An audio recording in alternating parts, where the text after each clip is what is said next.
আজকে তৈরি করলাম এই যে এখানে চিকেন কাবাব।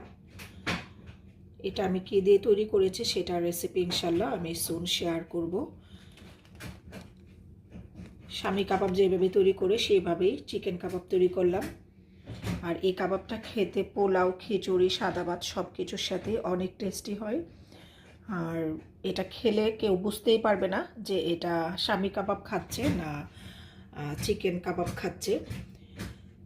তো এইখানে আমি কিছু বানিয়ে নিয়েছি চিকেন টিকিয়া কাবাব, আর এখানে লিখে নিয়েছি এটার মধ্যে চিকেন টিকিয়া কাবাব আছে। তো এখন সবগুলোকে আমি একটা জিপলক ব্যাগে ঢুকিয়ে নিব।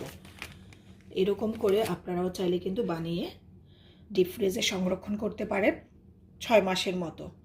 তো এখন আমি সবগুলা কাবাবকে জিপলক ব্যাগে ঢুকিয়ে নিচ্ছি, ঢুকিয়ে নিয়ে ফিরে আসছি। এই তো এখন আমি এখানে চিকেন টিকিয়া কাবাবগুলোকে আমি একটা জিপলকে ঢুকিয়ে নিলাম। আর এখানে পানি লাগার কারণে লেখাটা উঠে গিয়েছে, আমি আবার লিখে রেখে দিব।